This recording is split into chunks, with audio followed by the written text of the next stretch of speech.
오늘 저녁에 함께 하신 모든 성도들, 또 가정에서 영상으로 예배하시는 모든 분들에게 하나님의 은총을 기원합니다. 전에도 드렸던 말씀 다시 한번 드려보겠는데요. 어떤 사람이 점잖게 생기고 또 말쑥하게 차려입은 신사가 사공에게 와서 나 배 좀 태워주시오, 저 건너편에 가야 되는데 날 좀 태워주시오. 그래서 뱃삭을 내고 건너편으로 가게 되었다고 합니다. 그런데 벌써 확연하게 두 사람이 다르죠. 이 신사는 아주 말쑥하고 깔끔하고, 또 그런데 이 뱃사공은 언제나 햇빛 아래서 노를 져서 얼굴이 시커멓게 그을렀고, 또 입은 옷은 그저 작업복이고, 또 겉으로 보면 고생 많이 한 사람의 표가 나고, 이제 그렇게 두 사람이 차이가 많이 나는데, 한참 노를 저어서 이제 강을 건너가는 중인데 이 사람이 이제 질문을 하는 겁니다. 이보시오, 자네는 언제부터 여기서 이렇게 뱃사공 노릇을 하고 있는 거요? 그러니까 그 뱃사공 하는 사람이 하는 말이, 여기서 태어났죠. 이 동네가 그냥 내 고향이고 나는 바깥에 나가본 적이 없어요. 그러니까 이 신사가 깜짝 놀라면서 그럼 공부는 어떻게 했느냐, 학교를 어떻게 다녔느냐, 이 벽촌에서. 그랬더니 하는 말이, 저 학교 별로 다닌 게 없다고, 초등학교 조금 다니다가 그냥 관뒀고 공부 별로 안 했다고. 그럼 책도 별로 읽어본 적이 없겠네. 뭐 당연히 책 같은 거 별로 읽어본 적이 없습니다. 그러면 문학도 모르고 철학도 모르고 뭐 그런 걸 모르겠네. 그게 뭔지 저는 전혀 모릅니다. 그러니까 이 신사가 참 안 됐다는 듯이 혀를 끌끌 차면서, 아니 사람이 이 땅에 태어나서 어떻게 학교를 안 다닐 수가 있느냐고, 그리고 좀 정신세계를 풍요롭게 하려면 철학도 알고 또 문학도 좀 알고 그래야지. 나는 철학 가르치는 선생인데 당신을 보니까 참 안타까운 마음이 든다고. 이렇게 대화를 이어나가는데 이 뱃사공도 자존심이 있잖아요. 자기가 거기서 태어나고 싶어서 태어났겠어요? 학교를 안 다니고 싶어서 안 다녔겠어요? 가만히 듣다 보니까 화가 이제 나기 시작하는 겁니다. 걱정해 주는 척 하면서 무시하고, 그래서 이제 화가 났어요. 그런데 이 배가 이제 한복판쯤 가니까 물살이 굉장히 거친 곳을 지나가게 되었는데, 이 뱃사공이 갑자기 말이죠, 배를 어떻게 돌렸는지 이게 횟가닥 뒤집힐 지경이 됐어요. 그랬더니 말쑥하게 차려입은 신사가 그 직전까지는 아주 품위 있게 점잖게 앉아있더니 막 비명을 지르면서 살려달라고 그러는 거예요. 그래서 뱃사공이 이렇게 말했대요. 아니 선생은 어떻게 수영도 안 배웠느냐고. 여러분, 이 말쑥하게 차려입은 철학을 가르치신다는 교수님이 지식이 많잖아요. 그런데 만약에 거기서 배가 뒤집히면 그는 거기서 죽겠죠. 그런데 지식이 없어서 죽느냐? 그건 아니죠. 철학도 많이 알고 문학도 많이 알고 세상 돌아가는 것도 많이 알죠. 지식이 많죠. 그런데 죽게 되는 이유는 딱 하나를 몰라서 죽는 겁니다. 수영할 줄 몰라서. 100가지 지식을 다 가지고 있어도 그 상황이 요구하는 한 가지 지식이 없으면 그 한 가지 못하는 것 때문에 죽는 겁니다. 여러분, 우리 성도들이 이 세상을 살아가는 데 있어서 필요한 지식이 뭘까? 무엇을 알아야 되고 무엇에 익숙해야 될까? 이렇게 질문을 해본다면 그 답이 뭘까요? 여러분, 우리 지금 세상에 막 정보가 넘쳐나죠. 지식이 얼마나 쏟아져 나오는지 알 수가 없습니다.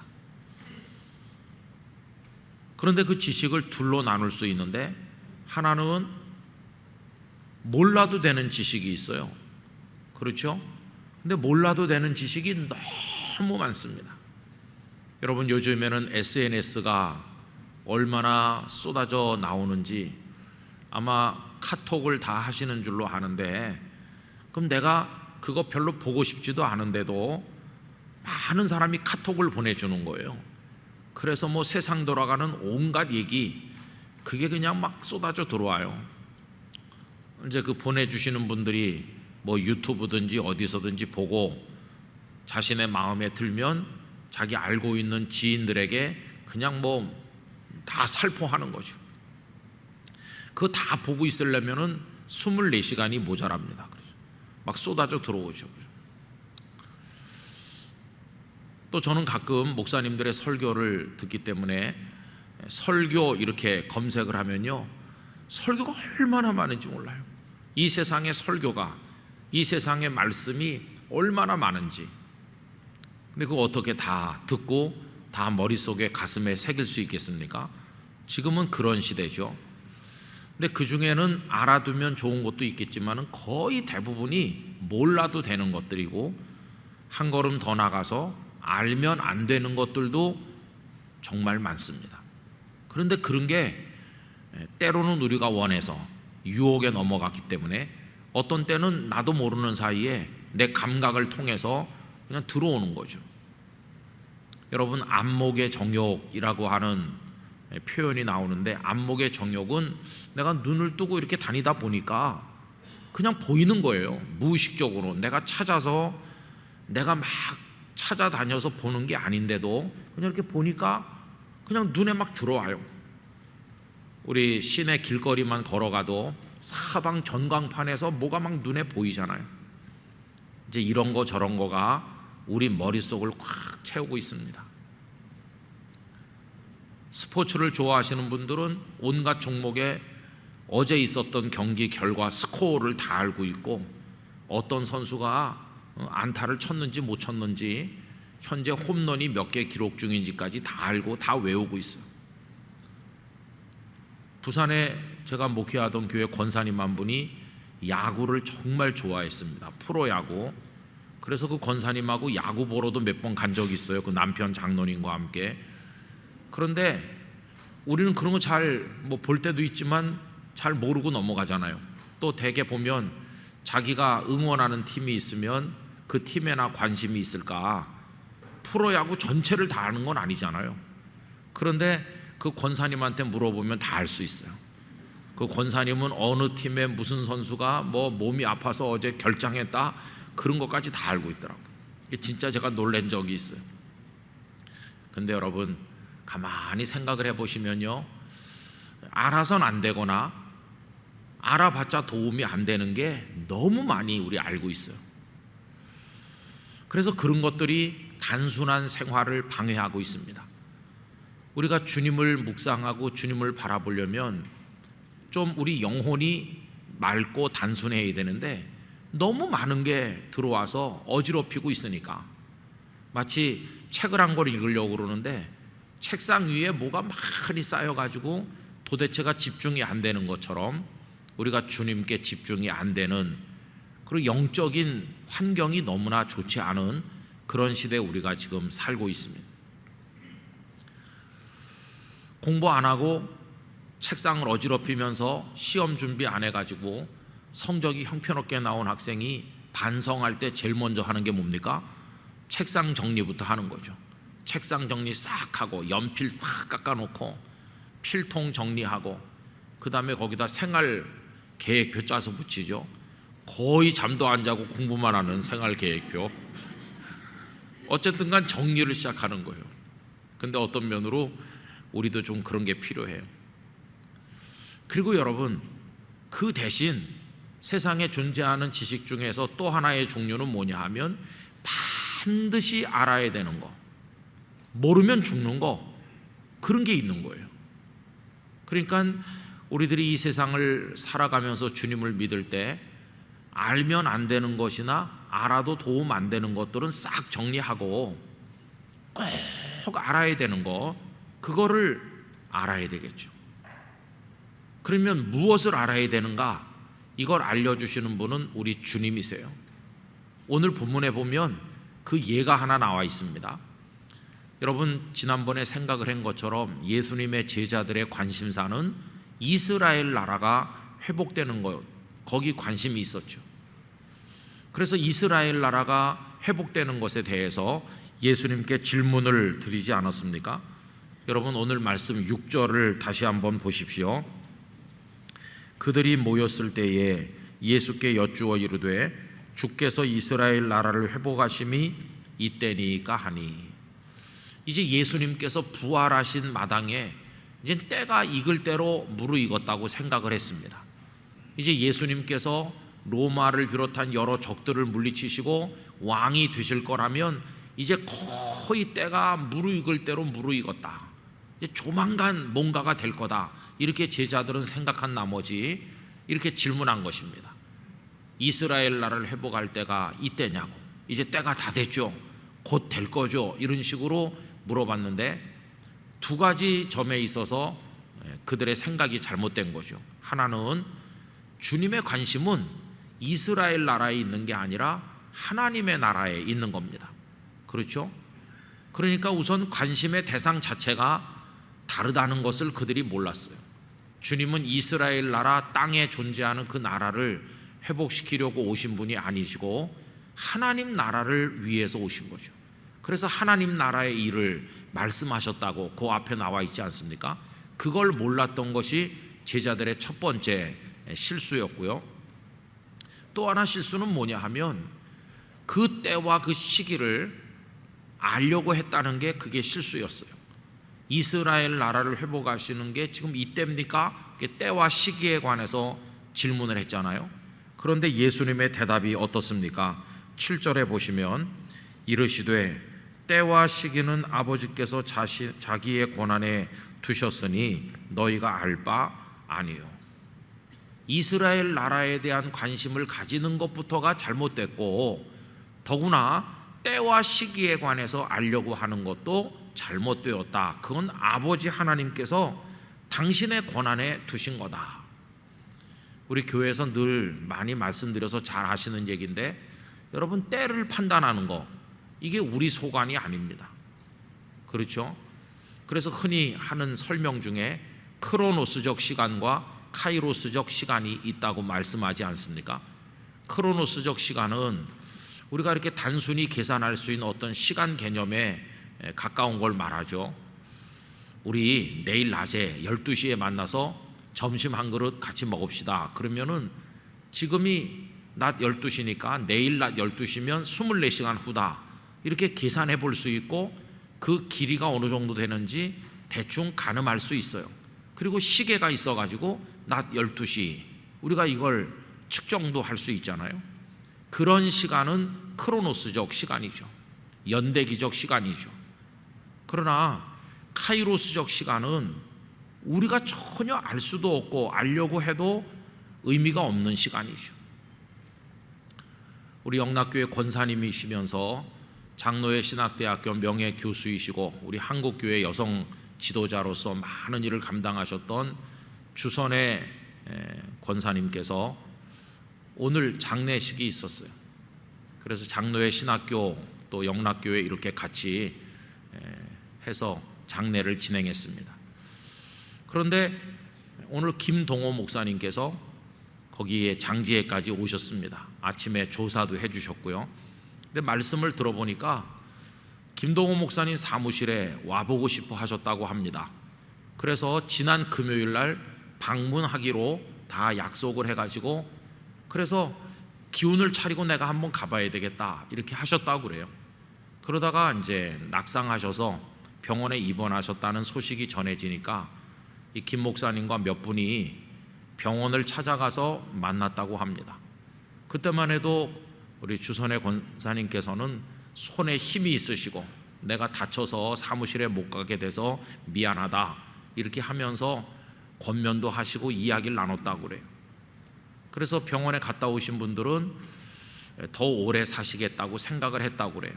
그런데 그렇게 방문하고 나서 이틀이 채 되기 전에 심정지가 오면서 하나님께로 가신 거거든요. 그러니까 여러분 사람이 전혀 모르는 시간이 있어요. 내가 언제 하나님의 부름을 받을는지 그거 우리가 미리 알지 못해요. 여러분 그런 시간이 그게 하나님의 손에 달려있는 카이로스적 시간인 것이죠. 정말 우리 인생에 있어서 중요한 시간은 우리가 모릅니다. 그냥 뭐 내일 낮에 만나서 점심을 먹읍시다 12시에 이런 거는 우리가 계산할 수도 있고 예측할 수도 있지만은 우리 인생 전체를 가늠하는 거는 우리가 알 수 없어요. 여러분, 세상에서 벌어지는 대부분의 중요한 일들은 우리는 모르는 거죠. 하나님의 손 안에서 다 이루어져요. 일종의 신비고 우리의 능력 바깥에 있는 것이죠. 그럴 때 우리에게 필요한 게 뭘까요? 하나님께서 섭리하시고 하나님께서 이끌어 가시는 데 대해서 우리를 전적으로 맡기는 순종밖에는 없다는 것을 알게 돼요. 여러분, 오늘 저녁에라도 주님께서 우리를 부르신다면 우리에게 있는 응답의 방법은 아멘밖에는 없습니다. 그거밖에는 없는 거예요. 그런데 성도는 그 아멘을 억지로 하는 것이 아니라 믿음을 가지고 기쁨으로 하는 사람이 되는 것이죠. 근데 이 제자들은 지금 때와 시기를 알려고 했어요. 알고 싶은 게 많아요. 도대체 이스라엘 나라가 회복될 건지, 회복된 자면 언젠지, 이런 어떤 지적인 호기심, 뭔가 호기심이 있어요. 우리 예수님께서는 사람들의 알고자 하는 호기심을 대부분 다 충족시켜 주셨습니다. 마태복음 13장에 보면 제자들이 비유를 가지고 예수님께 여쭤본 적이 있잖아요. 가라지 비유를 말씀하신 이후에 제자들이 예수님께 여쭤봅니다. 이 가라지 비유의 뜻을 우리에게 설명하여 주십시오. 알고 싶어하는 호기심이죠. 그랬더니 예수님께서 그것도 모르느냐 이렇게 꾸중하시질 않고 차근차근히 설명해요. 그래서 그들이 알도록 도와주시는 자상한 주님이셨는데, 여기 이 본문에서는 좀 퉁명스러우신 것처럼 느껴질 정도로 그들이 질문한 것을 거절하셨어요. 너희의 알 바가 아니다, 알 필요 없어, 이런 식으로 딱 잘라서 거절하시죠. 그건 하나님의 권한에 있는 거다. 여러분, 사람이 알고자 하는 호기심도 가질 수도 있고 뭔가 하고자 하는 의욕도 가질 수 있지만은 하나님의 선이 있는 것이, 하나님께서 하시고 하나님께서 결정하시는 거를 우리가 알고 우리가 하려고 하는 것은 정말 잘못된 교만이죠. 그러면서 예수님은 그건 너희가 알 바가 아니고 하면서 8절로 넘어가는 겁니다. 8절. 여러분, 8절 너무나도 귀한 말씀 우리 다 같이 읽도록 하겠습니다. 오직 성령이 너희에게 임하시면 너희가 권능을 받고 예루살렘과 온 유대와 사마리아와 땅 끝까지 이르러 내 증인이 되리라 하시니라. 아멘. 그 7절과 8절을 이렇게 이어서 읽으면서 그 의미를 우리 마음속에서 느껴봅시다. 뭐 그 때와 시기를 알고 싶다고? 그건 너희가 알 게 아니야. 그거는 하나님의 권한에 있는 거고 그런 거 알려고 하지 마 하면서 전환하시는 거죠. 오직 성령이 너에게 임하시면, 이게 무슨 뜻일까요? 그 밑에 깔려 있는 것이 그런 거 알려고 하지 말고 너희가 알아야 될 건 따로 있다. 너희가 알아야 될 건 이거야. 쓸데없는 거 알려고 하지 말고 진짜 너희가 알아야 될 것은 여기 따로 있어 하면서 하신 말씀이 8절인 것이죠. 그럼 여러분, 제자들이 꼭 알아야 될 게 뭡니까? 8절 말씀이에요. 성령께서 임하신다.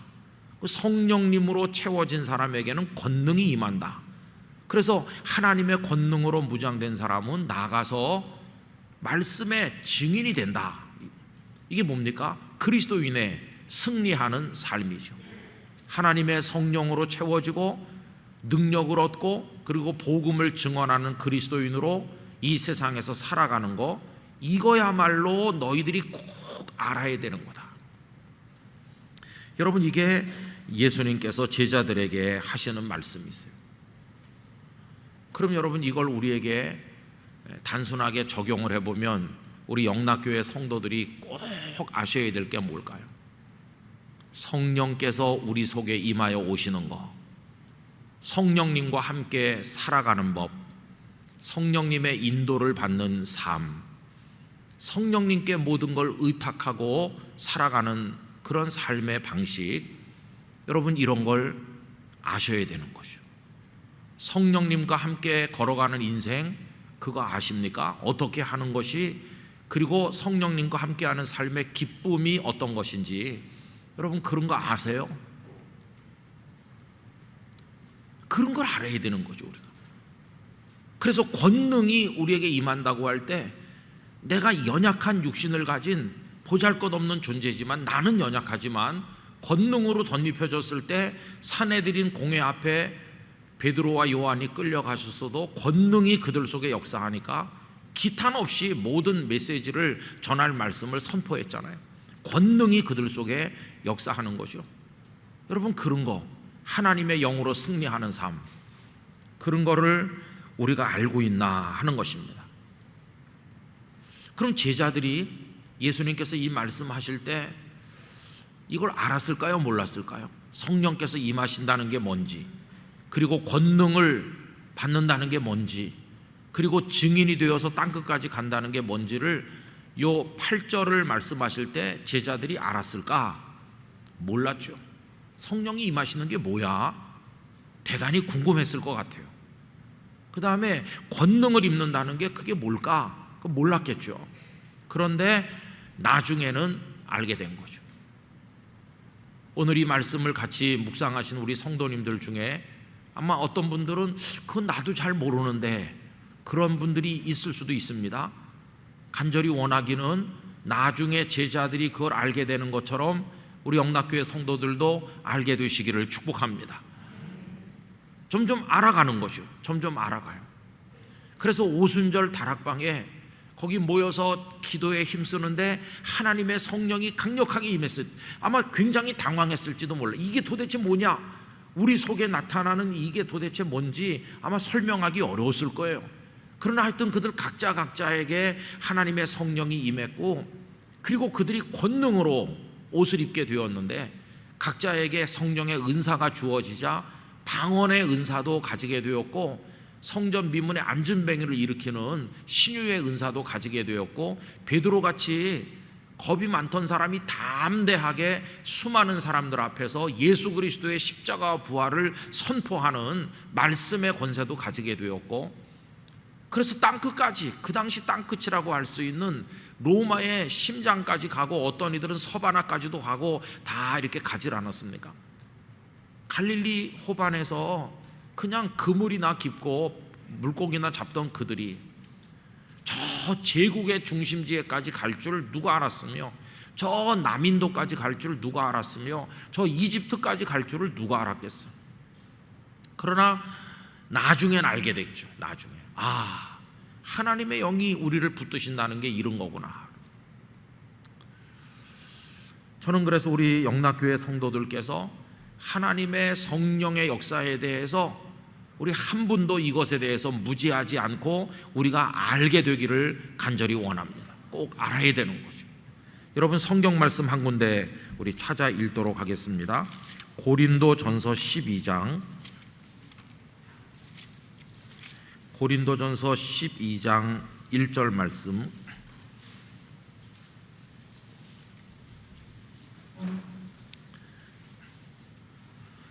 고린도전서 12장 1절 다 같이 읽으실까요?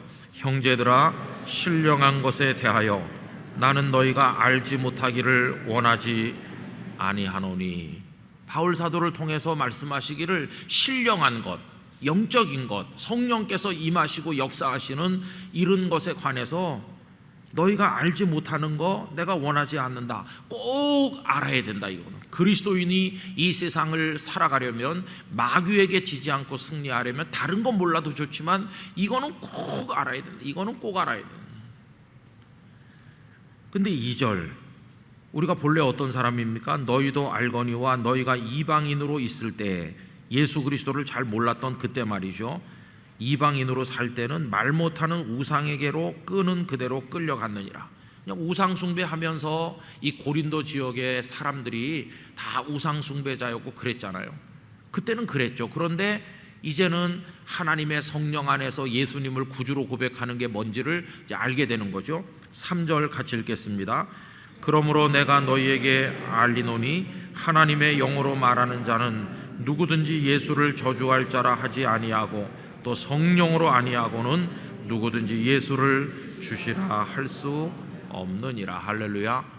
그래서 우리 조금씩 이제 알아가는 거예요. 여러분, 예수님은 나의 주님이십니다. 이렇게 고백하시죠? 예수님은 정말 남이 뭐라고 그래도, 세상이 뭐라고 그래도 나의 주님이시고 나는 예수님을 통해 영원한 생명의 구원을 얻을 줄 믿습니다. 다 그렇게 고백하시죠?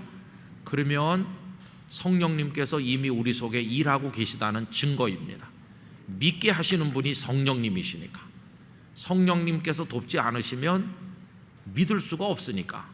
그런데 내가 지금 예수님을 나의 구주로 믿고 있다는 것은 성령님께서 내 속에 역사하고 계시다는 증거죠. 아, 성령님은 우둔하고 고집이 센 나를 이렇게 변화시켜서 예수님을 나의 주님으로 고백하게 하시는구나. 아, 성령님의 역사는 이런 거구나. 이렇게 조금씩 알아가는 거죠. 그리고 예전에 믿음이 약했을 때는 조그만 시험을 당해도 금방 나가 떨어지고 그랬는데, 이제는 마음속에 배포가 커지는 것처럼 용기가 생기고, 사탄이 나를 또 흔들지만 내가 하나님의 능력 가운데 이길 줄 믿습니다. 그러면서 더 열심히 기도하게 되고, 그리고 때때로 주께서 주시는 기쁨이 우리 마음을 다스리게 될 때, 아, 성령님이 나를 돕고 계시다, 이런 거를 여러분 체험하시잖아요. 또 주일날 예배를 드리면서 이 자리에 들어와서 예배가 아직 시작되기 전에 그냥 앉기만 해도 눈물이 흐르고, 그리고 또 찬양을 부르면서 감격하고, 찬양 내 찬양을 들으면서 가슴이 뭐라가 표현하기 힘든 기쁨을 맛보고, 또 설교 말씀을 같이 나누는 동안에 다른 사람은 어떤지 모르겠는데 주님이 이 말씀을 오늘 나를 위해서 하시는구나, 이렇게 내 귀에 들리고, 그리고 돌아갈 때 마음속에 뭔가 감사가 넘쳐서 돌아가는 거, 이게 성령님께서 우리 속에 역사하시는 거를 우리가 조금씩 알아가는 거죠. 여러분, 이 하나님의 신령한 것에 대해서 우리가 알되 풍성하게 알기를 기원하는 것입니다. 풍성하게 알아야 돼요. 성경 지식이 많은 거 가지고 구원을 받을 수는 없습니다. 성경을 뭐 수십 독을 했다고 구원에 이르는 건 아닙니다. 그러나 요한복음 3장 16절 한 절만 안다고 할지라도 그것이 내 영혼에 큰 감동과 변화와 믿음의 고백을 가져온다면 나는 주님의 백성이 되는 겁니다. 여러분, 우리가 천국문 앞에 섰을 때 거기서 뭐 네가 철학을 아느냐, 문학을 아느냐, 셰익스피어 작품을 읽어봤어? 이런 거 우리한테 물어볼까요? 거기서는 다른 지식이 다 필요 없는 거예요. 딱 하나, 주 예수님을 믿습니다. 이 믿음의 지식 하나가 우리를 구원으로 나가게 해주는 거죠. 여러분, 우리 교회 안에서 가지는, 성도들이 가지는 소위 종교적 지식, 제가 이걸 영적 지식이라고 하지 않고 종교적 지식이라고 하는 것은 많이 알면 도움이 되긴 되지만 우리의 은혜의 본질에는 별 상관이 없는 것, 종교적 지식이죠. 내가 교회 한 30년 다니다 보니까 교회가 어떤 곳인지 나 잘 알아. 교회 생리가 어떤 것인지. 그리고 목사라는 사람들이 무슨 생각을 하고 장로라는 분들은 뭘 하는 건지 나 훤히 꿰고 있어. 뭐 교회가 다 그런 곳이지. 이렇게 익숙하게 아는 거, 그건 종교적 지식인데 우리를 교만하게 만들고 주님 앞에 무릎 꿇지 못하도록 만들고 우리의 마음의 장벽을 더 많이 만들어서 익숙하게 아는 것 같은데 은혜로부터 멀어지게 만드는 무서운 지식이죠. 죽은 지식입니다. 그러나 살아있는 생명의 지식은, 이건 영적 지식인데 내 가슴이 진동하고 그것 때문에 기쁨을 얻고 그것 때문에 과감하게 포기할 수도 있고 결단할 수도 있고 주님이 나를 사랑한다는 것이 너무 좋아서 어쩔 줄 모르게 되는 그런 살아있는 영적 지식, 이게 우리에게 꼭 있어야 되는 거죠. 전통이 오래고 또 교회 시스템이 잘 갖춰져 있는 교회일수록 자칫 성도들이 종교적 지식에 해박할 수 있습니다. 그러나 과연 영적 지식, 주께서 나와 동행하시고 내 속에 역사하시고 이 말씀이 그냥 글자가 아니라 살아있는 말씀으로 오늘 내 삶 속에서 역사하고 있다, 이런 걸 경험하게 만드는 생명력 있는 지식, 이런 건 우리가 얼마나 알고 있는지, 여러분, 그게 관건인 것이죠. 저도 이제 목회를 하면서요, 그런 걸 많이 경험해요. 근데 목사가 설교를 준비할 때 성경 말씀을 읽다가 이건 설교를 통해 같이 나누면 좋겠어, 이렇게 이제 뭔가 마음속에 오거든요. 그러면 이제 뭐 주석을 읽어보는 날도 있고 또 뭐 이런저런 책도 읽기도 하고 뭐 그래갖고 이렇게 하잖아요. 근데 그게 설교 원고를 타이핑을 다자까지 딱 치고 엔터 키를 눌러서 저장을 해놔도 이게 하나도 가슴에 와서 닿지 않는 날도 많아요. 설교 원고는 만들었는데 은혜랑은 거리가 먼 그냥 A4 서너 장 타이핑을 했을 뿐이지 이거는 아직 말씀으로 승화되지 않았다, 그냥 원고일 뿐이지. 그리고 설교 준비가 안 된 거예요. 내일 제가 이제 부산에 다녀오게 됐습니다. 영남 지방의 이제 CTS에서 목사님들 많이 모셔다 놓고 설교의 실제, 그래갖고 제가 가서 내일 4시간 동안 설교를 어떻게 준비하는지에 대해서 이제 목사님들께 말씀을 드리는데, 제가 가서 해도 되겠습니까? 그런 생각이 제일 무섭게 드는 거예요. 오라고 해서 이제 가긴 가는데 다 거기 목사님들이잖아요. 목사님. 참 두려운 일이죠. 그럼 이제 제가 어떻게 하는지를 이제 조금 말씀드리다 올 건데, 이게 가장 두려운 거예요.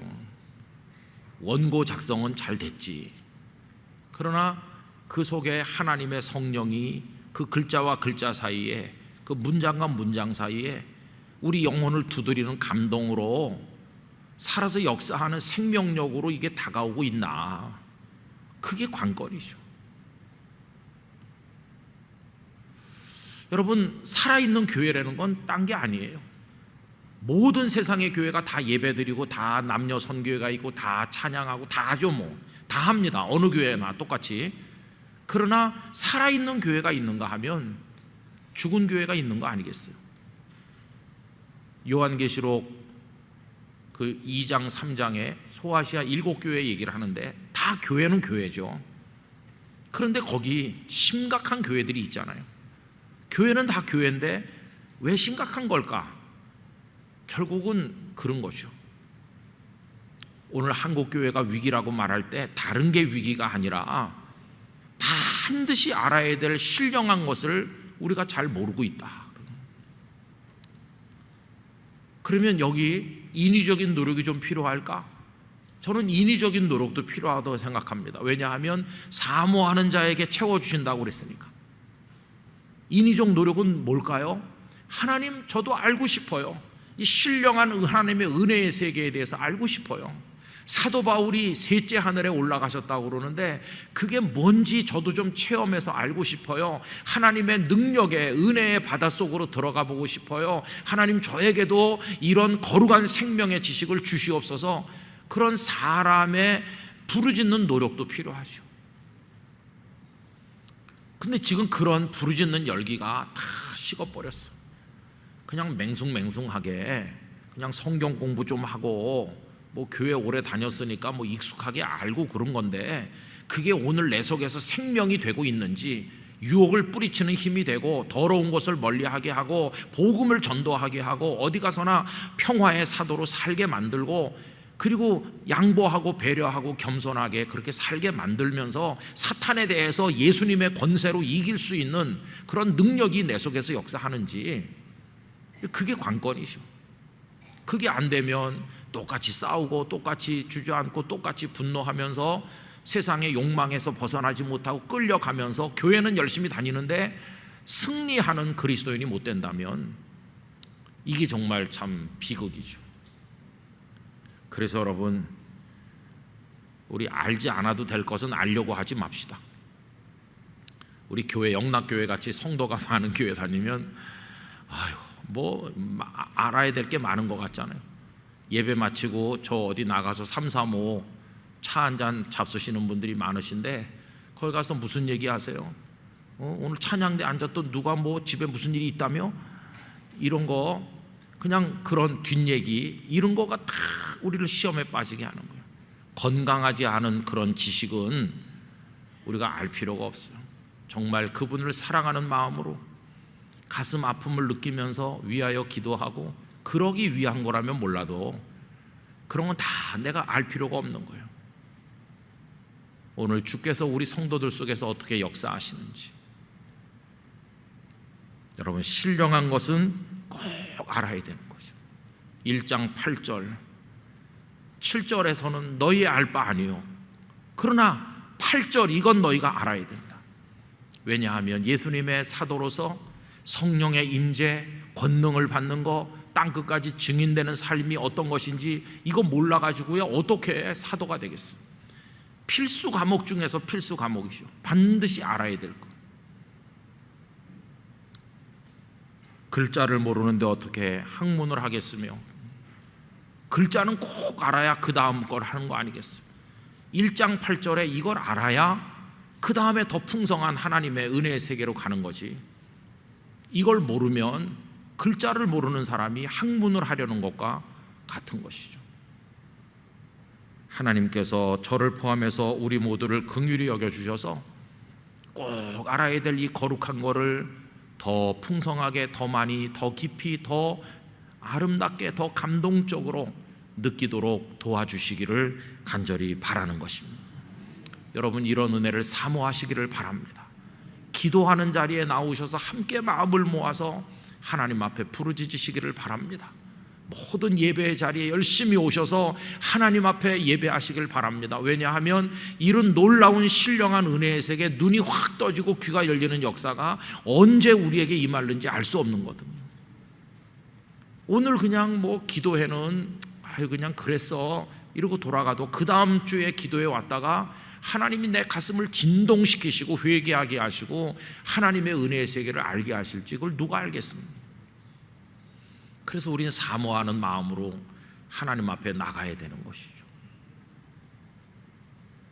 저에게도 소원이 있다면 성경을 좀 더 많이 읽어야 되겠다, 그런 일반적인 거 말고 이 말씀이, 이 속에 역사하시는 성령님의 역사가 더 많이 체험되면 좋겠다.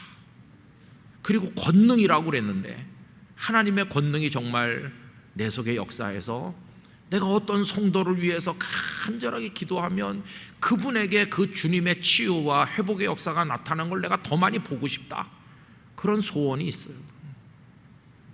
아직 우리 더 풍성하게 경험할 가능성이 얼마든지 있는 것이, 그렇죠. 지금까지 우리가 받은 은혜, 경험한 신령한 세계가 요만큼이라고 한다면 앞으로 더 많은 것을 하나님께서 우리에게 알게 하여 주실 것이라고 믿습니다.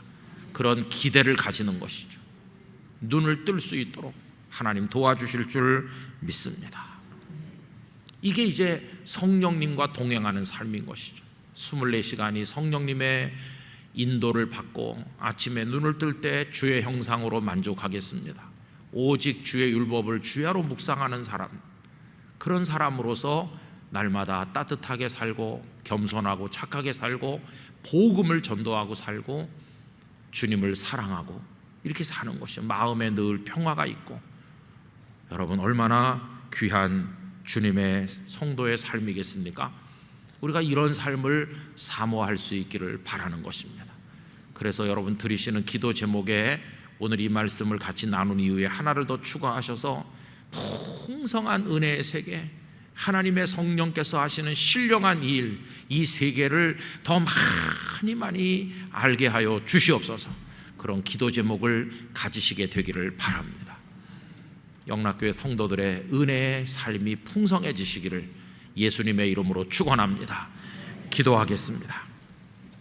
아버지 하나님, 알지 않아도 될 거, 알수록 우리에게 방해가 되는 것을 너무 많이 알고 있으면서도 꼭 알아야 될 것을 알지 못하여 사탄에게 패배할 때가 많은 저희들입니다. 저희를 불쌍히 여겨 주시옵시고 꼭 알아야 될 신령한 은혜의 세계를 풍성히 알게 하시며 성령님의 사람이 되고 권능을 받고 증인이 되어 살아가는 성도의 이 능력 있는 삶의 비결을 알게 하여 주시옵소서. 더 풍성히 가르쳐 주시옵시고 체험하게 하여 주옵소서. 예수님 이름으로 기도드리옵나이다. 아멘.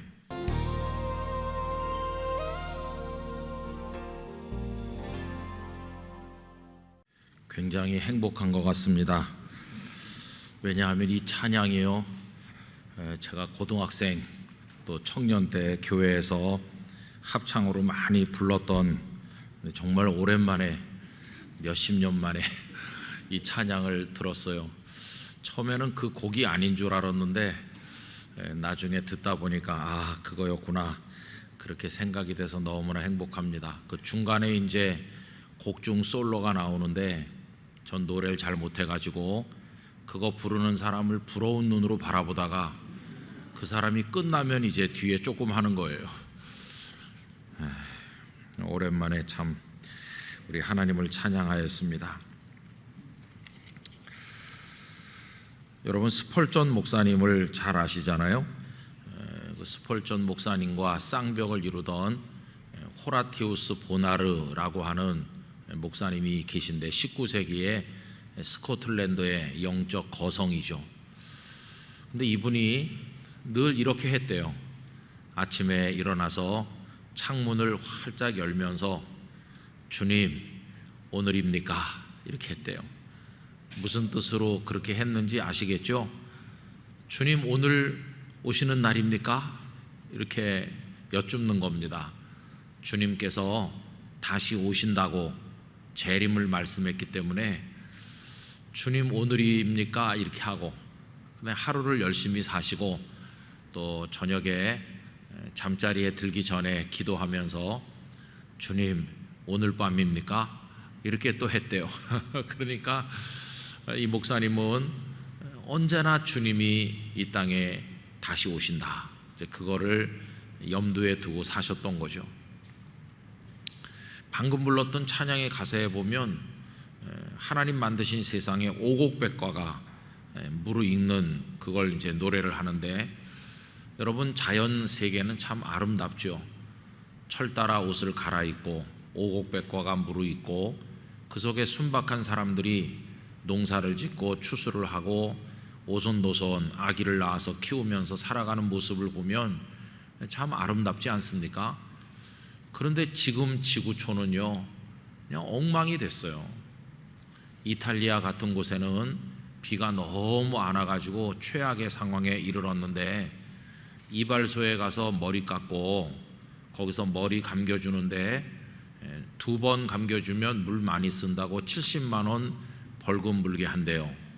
그러니까 얼마나 가문 겁니까? 우리나라도 가물긴 가문데 그래도 요새 며칠 새 비가 와가지고 정말 감사한 거죠. 하늘에서 떨어지는 비, 요새 오는 거 돈으로 그 값어치를 매길 수 없을 만큼 값진 겁니다. 그래서 오늘 오는 비 같은 건 좀 맞아주는 게 좋아요. 우산 쓰지 말고 좀 맞아주고 환영의 인사를 해야 돼요. 비야 어서 와라 이렇게 해야 되는데, 뭐 그런가 하면은 또 중국 같은 데는 비가 너무 와가지고 다 떠내려간다고 그러잖아요. 그러니까 이게 하나님 만드신 아름다운 세계가 다 망가졌어요. 그리고 이제 지구의 미래를 연구하는 학자들은 얼마 안 남았다고 얘기하거든요. 제가 얼마 전에 주일 낮 예배 시간에도 잠시 언급한 것처럼 그 지구촌의 생태를 연구하는 사람들은 지금이 마지막 5분 전이라고 그래요. 여러 가지 대기 상태라든지 또 자원의 문제라든지 이런 것들을 다 이렇게 종합적으로 해보면 지구의 멸망 5분 전에 도달해 있다, 이렇게들 얘기하는 걸 제가 여러 군데서 봤습니다. 그러니까 종말이 이렇게 다가올수록, 세상의 끝자락이 다가올수록 그리스도인들이 바라볼 것은 하나님의 나라인 것이죠. 조금 더 이제 우리의 의미에 맞게 말하면 천국인 것이죠. 우리 주님께서는 이 세상이 지금 현재 있는 하늘과 땅이 다 무너지기 때문에 우리 성경에는 새 하늘과 새 땅을 말씀하지 않았습니까? 처음 하늘과 처음 땅은 다 없어졌고 다시 있지 아니하더라. 새 하늘과 새 땅은 우리를 위해 준비하신 주님의 나라인 것이죠. 그래서 우리가 이제 그 나라를 이렇게 기다리고 대망하면서 사는데, 그래서 우리 기독교 신앙은 그 성격상 근본적으로 기다림의 신앙이라고 할 수 있어요. 계속 기다리는 거죠. 근데 그 기다림이라고 하는 것은 지난번에도 말씀드린 것처럼 약속에서 비롯되는 겁니다. 주님께서 우리에게 아무 약속도 하지 않는다면 우리가 기다릴 필요도 없는데, 성경 자체가 약속하시고 성취하시는 구조로 되어 있다고 그랬죠. 하나님께서는 많은 걸 약속하셔요. 그리고 그 약속을 받는 인생들은 하나님의 약속이 성취되기를 기다리는 거죠. 우리의 믿음이라고 하는 것은 어떤 국면에서 표현되느냐 하면, 하나님께서 내게 주신 약속을 내가 기다립니다 하는 그 기다림 속에서 믿음이 표현되는 겁니다. 우리가 늘 자주 하는 얘기는 아브라함, 그 기다리다가 지쳐서 이삭이 태어나기까지 기다리지 못하고 하갈을 통해서 이스마엘을 낳았는데, 그 기다림에 대한 실패가 결국 믿음의 실패가 되는 거죠. 그 사람이 믿음이 좋다 이렇게 말할 때는 그 속에 기다림이라고 하는 차원이 들어있는 것입니다. 하나님께서 약속하신 것이 성취되는 그날까지 저는 끝까지 기다리겠습니다 할 때 그게 믿음이고, 그 믿음 앞에 이제 서술어를 하나 붙인다면 인내하는 믿음인 것이죠. 그래서 예수님께서도 믿음을 가진 성도들이 마지막 때 많은 환난과 핍박을 당하겠지만 나중까지 견디는 자는 구원을 얻으리라 이렇게 말씀하잖아요. 그래서 여러분, 우리 신앙에는 기다림이라고 하는 차원이 굉장히 중요한 거죠. 그런데 하나님께서 우리에게 많은 약속을 주시는 가운데 오늘 본문은 아주 결정적인 말씀을 하고 계신 건데, 우리 예수님께서 부활하시고 나서 제자들에게 다 보이시고 하나님 나라 일을 말씀하시고 아버지의 약속하신 것을 기다리라 하면서, 때와 시기는 아버지의 권한에 있고 너희들은 그거 알려고 할 필요가 없고 너희들이 알아야 될 것은 이건데, 오직 성령이 너희에게 임하시면 너희가 권능을 받고 예루살렘과 온 유대와 사마리아와 땅끝까지 이르러 내 증인이 될 것이다. 너희들이 알아야 될 것은 성령님의 임재와 그 권능과 복음의 증인으로 살아가는 삶, 그거에 대해서만 알면 되지 나머지는 다 하나님께서 당신의 뜻대로 하실 것이다 이렇게 하시고는 이제 오늘 읽은 본문으로 넘어오면 승천하시는 거예요. 승천. 여러분, 어렸을 때 어떻게 승천이 가능한 것인가 그래가지고 궁금증이 많았었는데, 유명한 분들이 그리신 그림을 이제 많이 보게 됐어요. 대개 예수님은 흰 옷을 입으신 것으로 이제 많이 그리고, 어떤 예수님은 머리칼이 짧으시고 어떤 예수님은 머리칼이 길고, 이제 화가들이 그리는 그림이 다양하더라고요. 근데 하여튼 대부분의 그림은 예수님이 이렇게 올라가시고 많은 사람들이 하늘을 우러러 바라보는 이제 그런 모습으로들 많이 묘사하고 있어요. 근데 여기 갈릴리 사람들아 그러면서 그렇게 불린 성도들이 하늘을 우러러서 우리 주님을 바라보는데, 그때 흰 옷 입은 사람들이 나타나서 가심을 본 그대로 다시 오실 것이다. 오늘 본문에 그렇게 돼 있죠. 그래서 다시 오시마 하시는 약속을 주신 거예요. 그때 이후로 교회는, 그리고 성도들은 다시 오실 예수님을 계속 기다리는 거죠. 그 기다리는 기간이 굉장히 길고, 그 기다림 속에서 많은 성도들이 하나님께로 부름받아 떠난 것이죠. 그래서 여러분, 둘 중 하나일 것입니다. 예수님의 재림을 기다리다가 재림 이전에 우리 생명이 끝나서 하나님께로 가든지, 아니면은 어떤 사람은 이 땅에 이 몸을 입고 살아있는 동안에 예수님의 재림을 목도하게 되든지, 둘 중에 하나인 것이죠. 어쨌든 우리들은 주님을 만날 텐데, 이 땅에 재림하여 오시는 예수님을 만나든지 아니면 그 예수님을 기다리다가 우리가 주님의 나라에 가서 만나든지 주님을 만날 건데, 그 시점을 우리는 알 수 없는 것이죠. 어쨌든 우리가 기독교 신앙에서 반드시 잊어버려서는 안 되는 것은 주님은 다시 오신다 말씀하셨다는 이 재림 신앙을 상실하면 안 될 것입니다. 여러분, 성경에 주님이 다시 오신다는 재림에 관한 말씀이 300번 이상 나오고 있어요. 굉장히 많이 나오죠. 어떤 학자들은 그 숫자를 318번이다, 314번이다, 조금 그거 본문을 해석하는 상황에 따라 차이가 있지만 그렇게까지 정확히 말씀하는 분도 있는데, 대체적으로 300번 이상 주님이 다시 오신다는 말씀이 언급되어 있는 것으로 설명하고 있습니다. 300번이면 365일로 생각해 보면 거의 매일 한 번씩 주님이 오신다는 게 언급되어 있는 거예요. 이거는 매일같이 우리들이 주님의 재림을 생각하면서 살아야 된다는 걸 가르쳐 주는 것이기도 하죠. 그런데 여러분, 저부터도 뭐 여러 가지 성경 말씀 많이 읽고 기도도 하지만 주님이 다시 오신다는 걸 염두에 두고 사는 날이 얼마나 있으십니까? 우리 성도님들 어떠세요? 우리 사도신경에서 신앙 고백을 쭉 이렇게 하는데 예수님에 관해서 다시 오실 예수님을 우리가 믿는다고 고백하지만 그게 굉장히 취약해져 있어요. 재림 신앙이 너무너무 이게 흔들리고 있죠. 그래서 등 따뜻하고 배부른 사람은 이렇게 기도한대요. 주님, 조금만 더 계시다 오세요. 나 요새 잘 나가고 있어요. 그러면서 요새 그냥 잘 살고 있으니까 조금 더 계시다 오셔도 괜찮겠어요. 그럴 정도로 이 세상의 삶에 도취돼 가지고 주님의 재림이 별로 그렇게 기다려지지 않는, 아니면 아예 그 상실해버린 재림신앙을, 그런 상태에 우리가 머물러 있는 게 너무나도 안타까운 것이죠.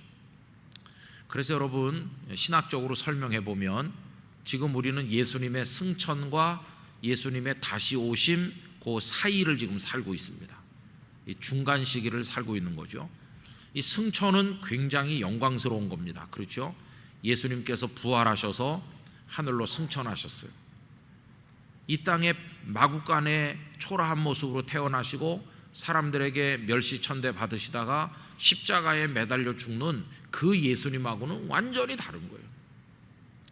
승천도 황홀해서 사람들이 다 이렇게 바라보고 있었는데, 여러분, 천사장의 나팔 소리와 함께 우리 주님이 재림하실 때 그 영광은 상상을 못하는 거죠. 이 땅에 갓난아기의 모습으로 오신 초림 예수님과 재림하실 예수님은 비교가 안 돼요. 그래서 이 기다림으로 이 중간 시대를 우리가 사는 거기 때문에 최후의 승리는 언제 있을까요? 최후의 승리는 오늘이 아니고 주님이 이 땅에 오시는 그날, 그 순간이 최후의 승리죠. 그래서 우리는 최후의 승리를 오늘 거두는 게 아니라 미뤄놨어요. 미래로 승리의 그 시점을 쭉 뒤로 밀어놓고 그때까지 우리가 기다리는 거죠.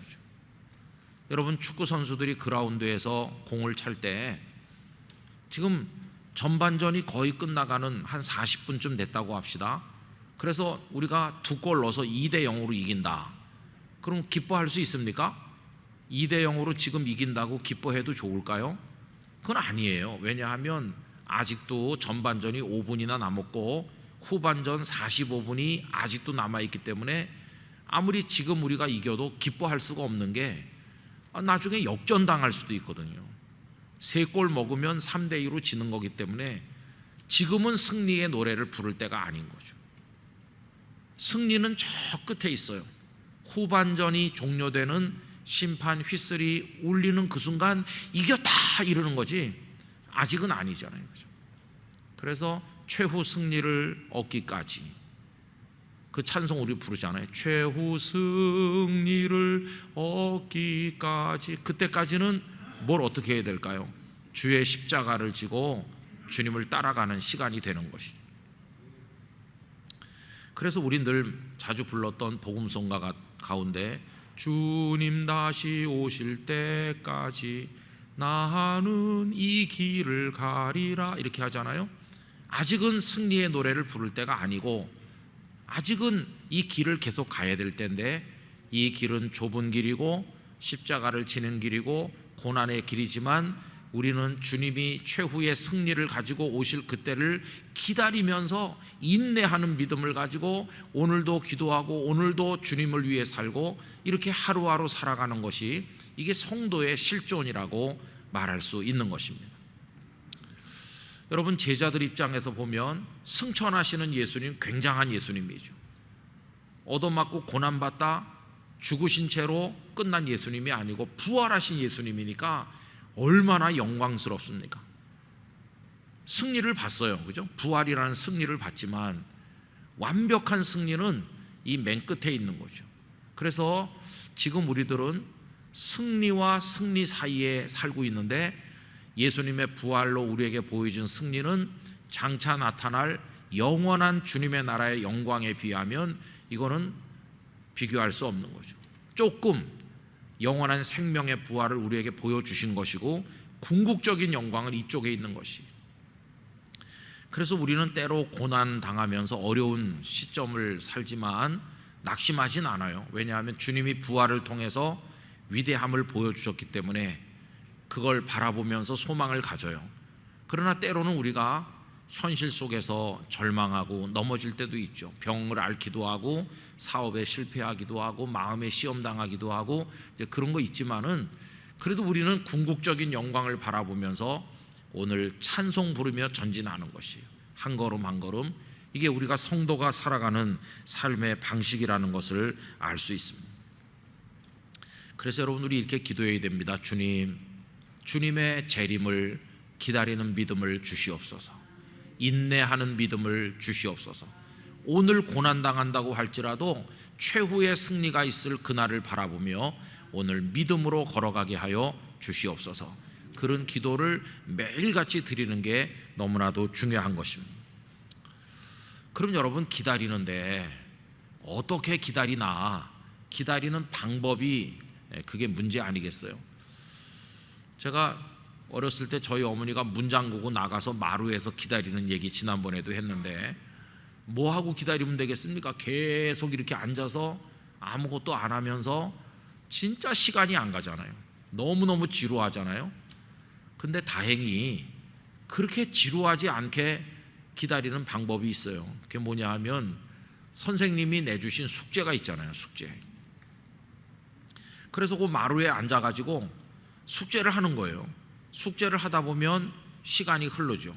그럼 어머니가 오는 거 아니에요?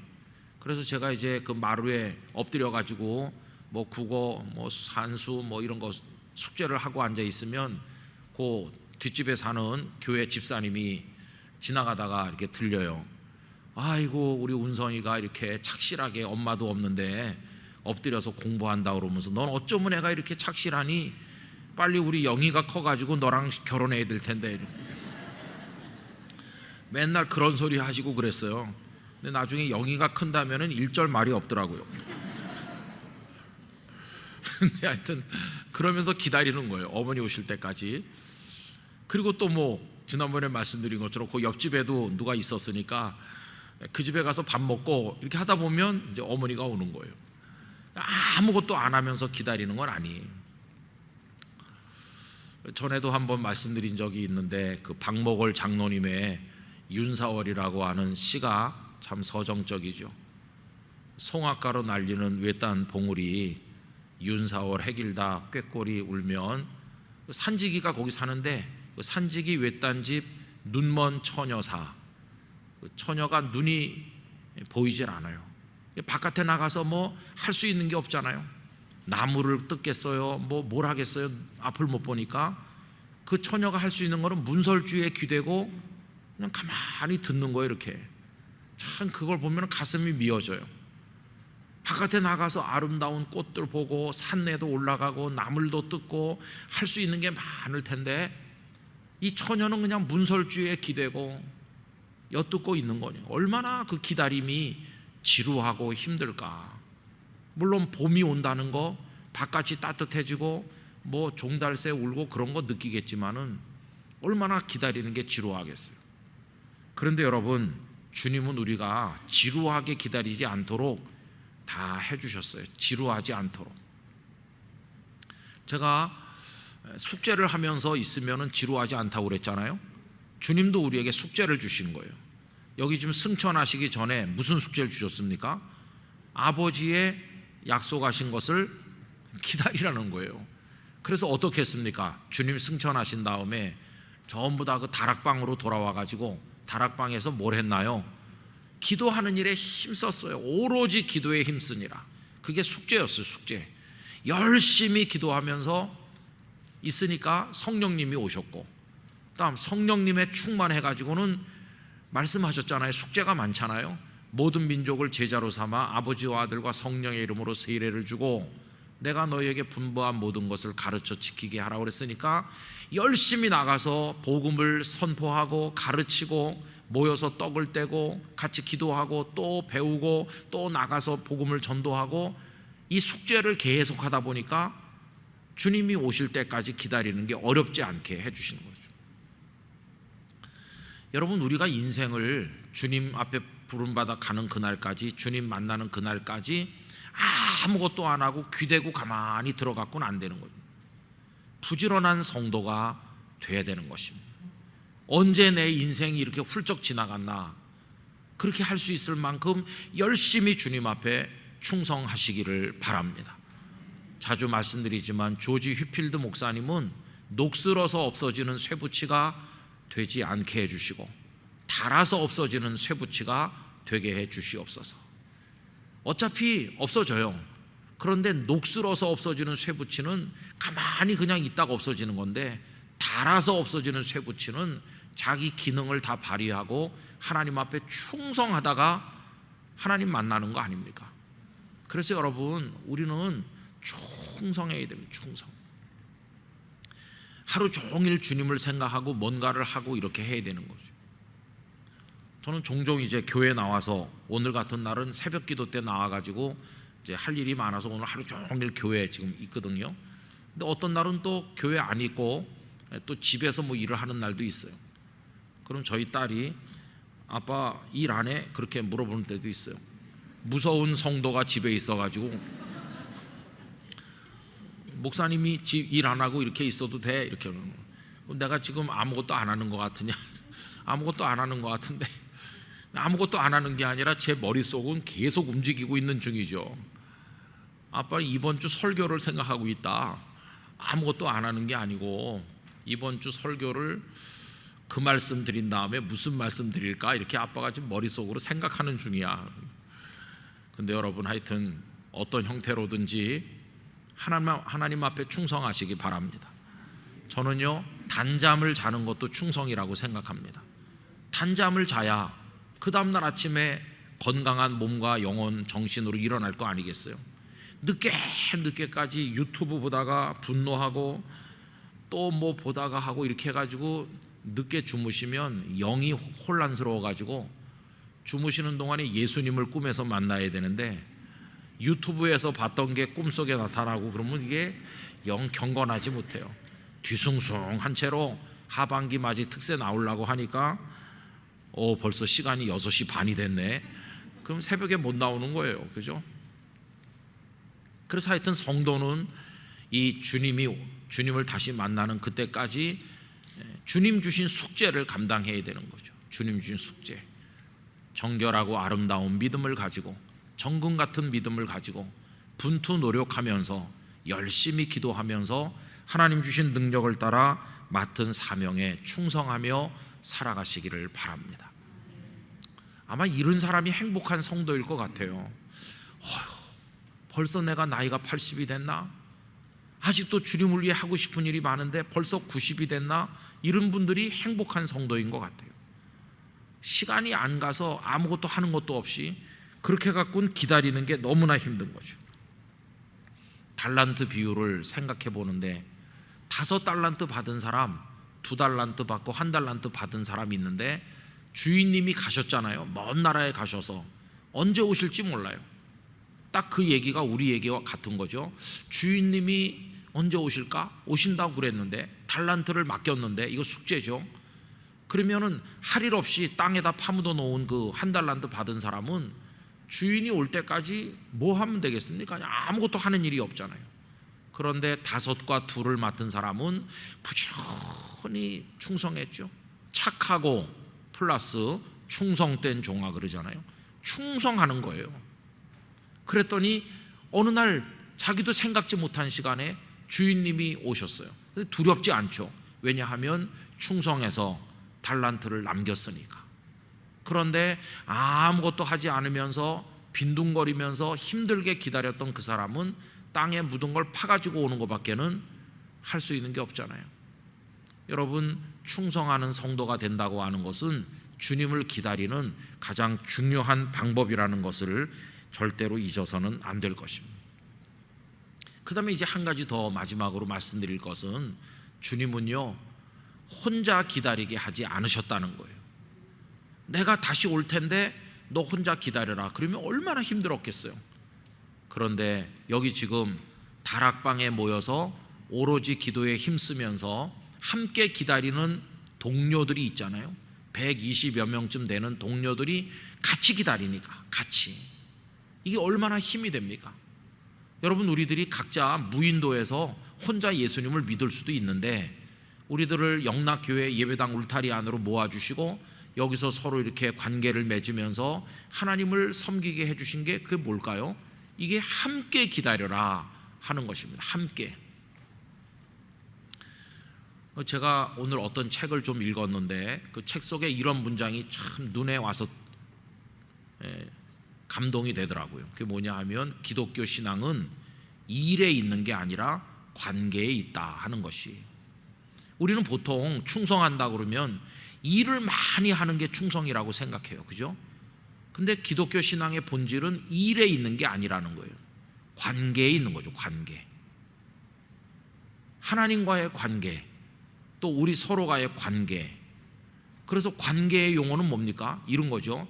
하나님께서 우리에게 내가 너를 위해서 엄청난 일을 하고 있다, 이렇게 하나님 말씀합니까? 하나님 그런 식으로 말씀하지 않으신다는 거예요. 하나님께서 우리에게 말씀하는 방법은 관계적 용어로 말씀하는데, 관계적 용어 중에서 최고의 용어가 뭡니까? 너 사랑해, 이렇게 말씀하신다는 거예요. 사랑이라는 단어는 관계 속에서 나오는 단어 아닙니까? 회사에 출근하는 사람이 아무를 사랑하지도 않고 누구와도 차 한잔 마시지도 않으면서 새벽부터 밤까지 일만 혼자 열심히 한다고 그게 도움이 되겠어요? 정말 회사를 제대로 섬기는 사람은 일도 해야 되겠지만은 동료 사원들, 사장님과 모든 회사 직원들과 이 관계성 속에서 충성을 나타내야 되는 거고, 그런 거 아니겠어요? 그러니까 이게 기독교 신앙에서 예수님을 그 사람 잘 믿는 사람인가 그렇지 않은가 하는 거를 볼 수 있는 척도 중에 하나가 그 사람이 관계에 익숙한가 하는 걸 보면 알 수 있는 거예요. 나는 교회에서 충성해요. 근데 충성을 어떻게 하나? 옆에 있는 믿음의 동료 사랑하고 그를 위해 기도해주고 그의 축복을 나도 받고 서로 얽히고 설켜서 손에 손을 마주잡고 격려하고 칭찬하면서 함께 부르짖어 기도하고 함께 걸어가는 거죠. 가다 보면 등산하는 거랑 비슷합니다. 한 10명이서 등산을 가면 출발을 똑같이 했지만 한 3분의 2쯤 올라서 한 1000m 올라가면 벌써 차이가 나요. 잘 못 가는 사람, 잘 가는 사람, 이쯤에서 난 내려갔으면 좋겠다는 사람, 나는 정상에 가야 되겠다는 사람, 이게 확 달라져요. 믿음의 행진도 마찬가지죠. 우리 영락교회 성도들이 많지만 똑같은 영적 체력으로 똑같이 걸어가는 건 아니죠. 잘 가는 분이 있고 예배도 못 나와서 주저앉는 분이 있고 다 달라요. 근데 주님은 각자가 혼자 기다리게 하신 게 아니라 함께 기다리게 하시는 거예요. 그래서 잘 못 가는 사람을 격려해주고 우리 같이 쉬었다 갑시다. 쉬었다 같이 가고. 저도 산에 제법 많이 다녔는데 제일 미운 사람이 누군지 아세요? 제일 미운 사람이 빨리 가는 사람이에요. 나는 처졌는데 빨리 가요. 그러면 어휴, 저 사람 잘 가는구나. 그러면 저만치 가서 쉬고 있어요. 그 사람이 먼저 가서. 그럼 나는 죽으림을 다해가지고 하여튼 그 사람 쉬는 데까지 가서 배낭 내려놓고 쉬려고 하는데 그 사람은 자 갑시다 그러면서 가는 거예요. 아이고, 잡아먹을 수도 없고 욕을 할 수도 없고 저 사람은 어떻게, 진짜 그런 사람이 있는 거예요. 나는 지금 숨이 여기까지 차가지고 쉬어야 되는데 자긴 쉬었다 이거죠. 난 다 쉬었으니까 출발 그러면 난 어떻게 되는 겁니까? 그런 사람이 진짜 미운 사람이더라고. 교회에서도 앞에서 잘 간다고 그 사람이 잘하는 게 아니고 좋은 사람은 좀 기다려줘야 돼요. 기다려줘. 어떤 목사님 몇 분이 등산을 가고 저도 따라갔는데 나이 드신 목사님이 영 못 가요. 그러더니 난 여기서 주저앉아야 되겠다고. 눈도 많이 온 날인데 그래서 제가 이제 맨 꼴찌로 쳐져서 그 목사님이랑 같이 가는 거죠. 근데 그 목사님이 당뇨가 심하시거든요. 당이 떨어진 거예요. 당이 떨어져 갖고 그러더니 배낭을 끌어가지고 그 쌀쌀한 겨울날 뭘 뒤적뒤적 하시더니 사탕하고 초콜릿을 꺼내시더라고요. 그래갖고 초콜릿 좀 먹고 가자고 그래요. 저보고 초콜릿 한 2개 드시더니 참 거짓말같이 가자고 그러는 거예요. 그래서 아니 초콜릿 2알 잡수시고 어떻게 당뇨가 몸에 있는 분은 아마 그런가 봐요. 떨어진 당을 보충하니까 또 잘 가시더라고요. 근데 어떤 목사님이 잘 간다고 먼저 간 분이 있어요. 근데 그 산을 와본 사람은 사실 저밖에 없거든요. 근데 제가 이제 그 나이 든 목사님 옆에서 꼴찌로 가니까 앞에 가는 목사님이 이제 길도 모르면서 쭉 가는 거예요. 아, 저렇게 가면 안 될 텐데 이렇게 생각했어요. 근데 아니나 다를까 갈림길에서 그 목사님은 잘못된 길로 혼자 간 거예요. 그 다음에 이제 제가 따라와서 보니까 이게 어떻게 잘못됐더라고요. 그래서 이제 기다렸던 사람은 저랑 같이 올바른 길로 가고 제일 잘 갔던 분은 이제 이상한 데로 빠졌어요. 그래서 막 휴대폰도 잘 안 터지는 데서 한참 찾고 그래가지고 그분이 그냥 얼굴이 새카맣게 돼갖고 나타나셨죠. 여러분, 교회는 같이 가는 곳입니다. 같이. 하나님께서 혼자 먼저 가라고 하지도 않으시고 버리고 가라고 하지도 않으시고 다 같이 가면서 주님 나라에까지 이르러야 될 줄로 믿습니다. 그래서 우리 구역 안에 우리 주변에 못 가는 분 있으면 무시하지 말고 그분이 기운 차릴 때까지 옆에서 도와주고 또 나 잘 간다고 먼저 가지 말고 이렇게 격려하고 축복하면서 저는 성경에서 가장 멋있는 장면 중에 하나가 다락방에 올라가서 오로지 기도에 힘쓴다는 거예요. 거기 보면 예수님의 제자들이 다 있고 누구도 있습니까? 그 자리에 예수님의 어머니 마리아도 그 자리에 계신 거예요. 마리아도 그 자리에 있고 그러니까 다 같이 모여서 누구 특별 대접 받는 사람이 없어요. 예수님의 어머니 마리아라고 그냥 옆에서 쉬시죠 이렇게 안 하고 그 마리아도 같이 기도하고 다 같이 이러면서 보조를 맞추는 거예요. 여러분, 오로지 기도에 힘쓴다고 할 때 기도도 그렇습니다. 어떤 분은 기도의 능력을 받아가지고 기도가 막 확 이렇게 되는 분이 있고 어떤 사람은 정말 기도보다 더 힘든 건 없다 그런 분도 있는 거예요. 어떤 사람은 하룻밤이 금방 지나갈 정도로 기도를 통해 주님과 교제하는 사람이 있는가 하면 어떤 사람은요 굉장히 오래 한 것 같은데 5분도 안 지난 사람도 있어요. 어떻게 이게 되겠습니까? 그런 거 영적인 것도 이제 같이 다 같이 거기 있어서 함께 기도하는 거죠. 그래서 예수님은 주님이 재림하시는 그날까지 홀로 기다리게 하지 않으시고 함께 기다리게 하셨어요. 그래서 주님이 주신 숙제를 충성하면서 열심히 감당하는데 그러면서 함께 사랑하면서 하다 보니까 우리의 평생이 금방 지나는 것이고 주님 만날 시간이 오게 되는 것이죠. 그래서 주님을 만날 그때 재림하여 오실 주님을 기다리면서 하루하루를 기쁨과 감사로 살아가는 게 우리 성도의 삶의 모습이어야 한다 하는 것입니다. 여러분, 오늘 말씀이 이게 굉장히 중요한 거죠. 그죠? 주님이 다시 오신다고 한 거. 이게 없으면 주님이 다시 오시고 우리를 맞아주시고 영원한 생명의 나라로 우리를 인도하시는 최후의 승리, 하나님 나라의 승리, 이게 없으면 오늘 우리가 예수님을 믿는 게 너무 허망한 게 되는 것이에요. 그러나 이게 있기 때문에 우리들은 주님을 대망하고 오늘 환난을 만나고 욕을 얻어먹고 그래도 낭망치 않고 하나님 앞에 충성하게 되는 줄로 믿는 것입니다. 우리 영락교회 성도 여러분들이 재림신앙으로 무장되시기를 기원하고요. 우리 교회가 재림신앙을 많이 잃어버린 동안에 이걸 누가 가지고 가서 판을 치냐 하면 2단 3단들이 이상하게 재림 얘기를 많이 하거든요.